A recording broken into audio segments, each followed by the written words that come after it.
ગુજરાત પોલીસે એક વિચિત્ર કેસ ઉકેલ્યો છે। પોલીસે ચેન્નઈથી એક છોકરીની ધરપકડ કરી છે। આ છોકરીએ એકતરફી પ્રેમને કારણે અનેક શહેરોમાં બોમ્બ વિસ્ફોટ કરવાની ખોટી ધમકીઓ આપી હતી। અમદાવાદ પોલીસે ચેન્નઈથી રેની જોસિલ્ડા નામની છોકરીની ધરપકડ કરી છે। રેની રોબોટિક્સમાં ક્વોલિફાઈડ છે અને ડેલોઇટમાં સિનિયર કન્સલ્ટન્ટ તરીકે કામ કરે છે। એકતરફી પ્રેમમાં રેનીએ દેશભરમાં ખોટી બોમ્બ ધમકીઓનું જાળ વિછાવ્યું। જેસીપી ક્રાઇમ બ્રાન્ચ શરદ સિંધેએ જણાવ્યું હતું કે રેનીને દિવ્યજ પ્રભાકર નામના વ્યક્તિ સાથે પ્રેમ થઈ ગયો હતો, પરંતુ ફેબ્રુઆરી 2025માં દિવ્યજે બીજા કોઈ સાથે લગ્ન કરી લીધા। બદલો લેવા માટે રેનીએ ડાર્ક વેબનો સહારો લીધો અને દિવ્યજના નામે અનેક નકલી ઈમેલ આઈડી બનાવી અને ધમકીભર્યા મેલ મોકલ્યા। તેણે તેના ડિજિટલ ફૂટપ્રિન્ટ છુપાવવાનો શ્રેષ્ઠ પ્રયાસ કર્યો, પરંતુ એક નાની ભૂલથી તે પકડાઈ ગઈ। અમદાવાદ પોલીસે ચેન્નઈ પહોંચીને તેને પકડી લીધી। આ કેસ ફક્ત ગુજરાત પૂરતો મર્યાદિત ન હતો। 11 રાજ્યોની પોલીસ આ સાયબર ગુનેગારને ટ્રેક કરવામાં રોકાયેલી હતી। રેની પાસેથી ઘણા ડિજિટલ અને કાગળના પુરાવા મળી આવ્યા છે, જેનાથી એક મોટા સાયબર ક્રાઇમ મોડ્યુલનો પર્દાફાશ થયો છે। રેનીની ભૂલ પોલીસને તેની પાસે લઈ ગઈ। તેણે વિચાર્યું હતું કે તે ડાર્ક વેબ પર અદૃશ્ય રહેશે, પરંતુ સાયબર ક્રાઇમ યુનિટની તીક્ષ્ણ નજરે તેને જાળમાં ફસાવી લીધી। પોલીસ તપાસમાં જાણવા મળ્યું છે કે જોસિલ્ડા સાયબર ટૂલ્સ અને સોશિયલ એન્જિનિયરિંગમાં કુશળ હતી। ઇલેક્ટ્રિકલ એન્જિનિયરિંગનો અભ્યાસ પૂર્ણ કર્યા બાદ આઈટી ક્ષેત્રે કારકિર્દી બનાવનારી જોસિલ્ડા છેલ્લા 1 થી વધુ વર્ષથી આ પ્રકારના ધમકીભર્યા ઈમેલ જુદા જુદા અંદાજે 11 રાજ્યોમાં મોકલ્યા હતા। પોલીસે આ મામલે વધુ તપાસ હાથ ધરી છે। અત્યાર સુધીમાં કુલ 21 ઈમેલ શોધી કાઢવામાં આવ્યા છે। આ મામલે અન્ય કોઈની સંડોવણી છે કે કેમ તેની જાણકારી મેળવવા તપાસ ચાલુ છે। છેલ્લા ઘણા વખતથી ઘણી બધી ઈમેલ અલગ અલગ એજન્સી પાસે આવતી હતી, જેમાં અમદાવાદ સિટીનો કુલ 21 મેલ મળી છે કે બમ ધડાકો થશે।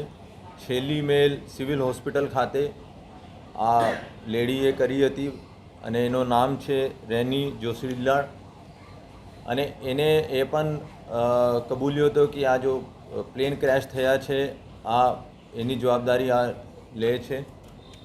એના પહેલાં એને સ્ટેડિયમમાં પણ મેલ કરી હતી અને સ્ટેડિયમમાં જો મેલ કરી હતી कि नरेंद्र मोदी स्टेडियम को बम से उड़ा देंगे, बचा सकते तो बचा लो, ऐसी उसने मेल की थी।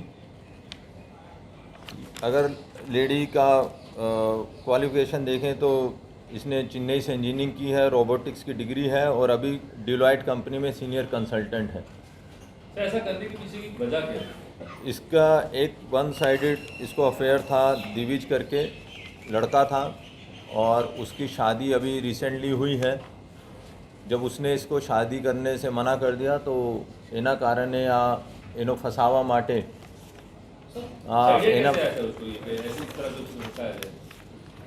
આઈડિયા તો એન્જિનિયર છે પણ એનો ખબર છે 2019, 21, 22માં પણ આ ઘણા બધા દોસ્તોનો વર્ચ્યુઅલ નંબર મેળવીને fake WhatsApp account, fake Instagram और फेक फेसबुक अकाउंट पण બનાવતી હતી અને એના મારફતે अपने દોસ્તોનો પણ મજાક અને બીજા તરીકે તંગ પણ કરતી હતી।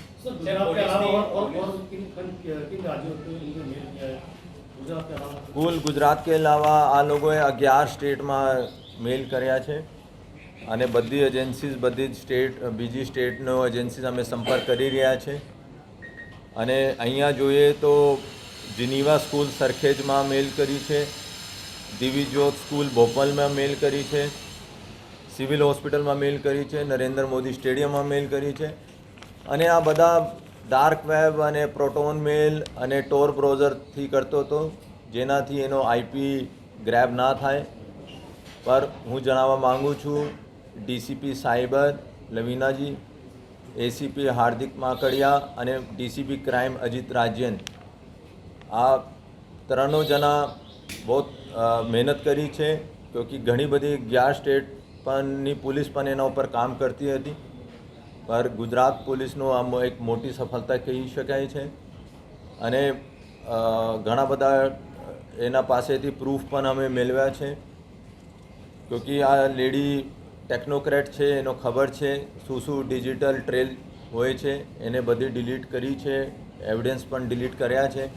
તેમ છતાં ઘણા બધા એવા એવિડન્સીસ અમે ભેગા કર્યા જેનાથી આ જાતે હવે માની લીધું કે એને બધી મેલ્સ કરી છે.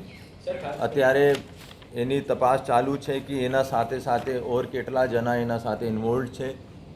અને એને જોઈએ તો આ જો પાકિસ્તાનનો વેબ આઈડી બનાવતા હતા તાકે આ લાગે કે પાકિસ્તાનથી મેલ આવેલ છે. એને જો જેને એ ફસાવા માંગતી હતી દિવિજ પ્રભાકરના નામથી જીમેલ અકાઉન્ટ બનાવવામાં આવ્યા છે. એક અંજની કુમાર ડોલાને નામથી પણ બનાવવામાં આવ્યા છે. તો અલગ અલગ નામથી બનાવવામાં આવે છે. 11 રાજ્ય મુખ્ય જ્યાં મેલ કરી છે એને મહારાષ્ટ્ર, રાજસ્થાન, તમિલનાડુ, દિલ્હી, કર્ણાટક, કેરળ, બિહાર, તેલંગાણા, પંજાબ, મધ્યપ્રદેશ, હરિયાણા. અને રથયાત્રા પહેલાં અમદાવાદ સાइबर અને અમદાવાદ ક્રાઇમ બ્રાન્ચનું અમને કહીએ કે બહુ મોટી સફળતા છે. ક્યોંકि અગર એનો નહીં પકડે તો આ રથયાત્રામાં પણ એવા 2-3 મેલ કરતી અમે પૂરા જાતે કહે છે કે જ્યારે કોઈ મોટો રિલિજિયસ પ્રોસેશન હોય, કોઈ મોટો ઇવેન્ટ હોય ત્યારે આ મેલ કરી નાખે છે. સર, આજે યુવક સાથે સંપર્કમાં કેવી રીતે હતી અને ખાસ કરીને કેટલા વર્ષથી સંપર્કમાં હતી? વન સાઇડ લવ હતો કે યુવક સાથે તેની મિત્રતા હતી અને ત્યારબાદ તેણે લગ્ન કર્યા એટલા યુવતી આવું કરતી હતી? છેલ્લા 2-3 વર્ષથી આ સંપર્કમાં હતી. હું એના પ્રાઇવેટ લાઈફમાં નહીં જવા માગું છું, પર વધારે અમે આ કે ભાઈ કેવી રીતે મેલ અને આ પણ તાકે બીજાનો કોઈ મારે જો હું એનો કહું કેવી રીતે કરતી હતી તાકે કોઈ ઓર શીખી જાય અને ઓર ના કરે એના માટે હું ડિટેલ્સ આપવા નહીં માગું છું. પરંતુ એટલા કહી શકું છું કે બહુ વ્યવસ્થિત રીતે મેલ કરતી હતી. ક્યોંકि આપ સમજી શકો છો 11 સ્ટેટ્સની પોલીસ એનો અત્યાર સુધી શોધી નહીં શકે. તો આ બધું આપણી ડિજિટલ ટ્રેલ રિમૂવ કરતી હતી વ્યવસ્થિત રીતે. વર્ચ્યુઅલ નંબરથી કરતી હતી, VPN યુઝ કરતી હતી અને ઘણા બધા જો આપણે કહી શકે છે માસ્ક કરાવતી હતી IPs. અને તેમ છતાં અમદાવાદ પોલીસ સાયબર ક્રાઇમ અને ક્રાઇમ બ્રાન્ચે એક બહુ મોટી સફળતા મેળવી. યુવકને ફસાવવા માટે મેલમાં એનો કોઈ નંબર નામ મૂક્યો છે ને દિવિજ પ્રભાકર 0@gmail.com. ટોટલ મેલ કેટલા કર્યા?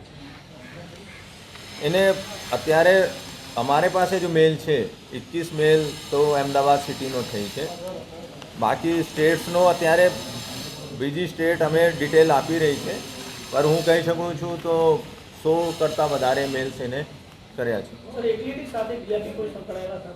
અત્યારે તો પ્રાઇમરી ફેસી તો 1-2 જણાને અમારે શંકામાં છે અને એનું ડાયરેક્ટ ઇન્વોલ્વમેન્ટ આવે છે કે નહીં આવે છે અત્યારે, ક્યોંકિ આ બધા ડિજિટલ ટ્રેલનું છે.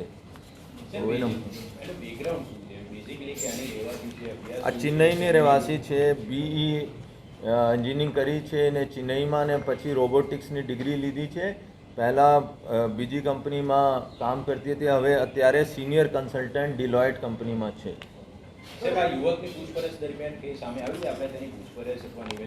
યુવકનો નિવેદન લીધું છે. યુવક કહે છે કે આ યુવક એના પ્રેમમાં ના હતા. ખરેખર આ વન સાઇડેડ અફેર હતી અને થોડો 2019માં પણ એને વિરુદ્ધમાં એક અરજી થઈ છે કે આ ફેક અકાઉન્ટથી આ બીજા કોલિગ્સનો તંગ કરતી હતી. સર, અમદાવાદ સાયબર ક્રાઇમની મહેનત કેટલા સમયની હતી આખી અને કઈ એવી વસ્તુના કારણે અમદાવાદ સાયબર ક્રાઇમ બ્રાન્ચ આના સુધી પહોંચી શકે? હું કહું તો અમદાવાદ ક્રાઇમ બ્રાન્ચ અને અમદાવાદ સાયબર એક ટીમ તરીકે છેલ્લા 6 મહિનાથી અમે એનો ટ્રેક કરતા હતા. પર અત્યારે પ્લેન ક્રેશમાં પણ એને એક મેલ કરી ત્યારે અમે આ પણ વધારે પડતા કહીએ કે કાફી રિસોર્સિસ આ વખતે ર્યુમર મોંગરિંગ ઉપર પણ કામ કરતી હતી કે કોઈ ર્યુમર મોંગરિંગ ના થાય. અને અત્યારે રથયાત્રા આવી રહી છે એના ઉપર અત્યારે આ બધી કોઈ પણ મેલ કરે એના ઉપર સિરિયસલી લઈને અમે એના ઉપર કામ કરી રહ્યા છે. પર છેલ્લા 6 મહિનાની મહેનત હું કહી શકું કે દરેક ટાઈમ આ બહુ વ્યવસ્થિત રીતે મેલ કરતી હતી. એક વખતે એને ભૂલ કરી અને એમાં અમારે સાયબરે એનું પકડી લીધું છે. અભી બड़ौदा પોલીસે અત્યારે એની ડિટેલ્સ શેર કરી રહી છે. આ ડિટેલ એનાલાઇઝ કરે પછી અમે કહી શકીએ કે ના એને બસ એક મેલ કરી હતી સિવિલ હોસ્પિટલમાં કે હું બમ બ્લાસ્ટ આ એર ક્રેશની જવાબદારી અમે લઈએ છીએ અને આ એના કારણે થયા છે કે આ દિવિજે રેપ કર્યો અને એને તમે પકડ્યા નથી અને જવા દીધું. એને પૂરી એક મેલ સિવિલ હોસ્પિટલમાં 13 તારીખે કરી હતી. ચિરાગ પાતળિયા, દિવ્યાંગ ન્યૂઝ, અમદાવાદ.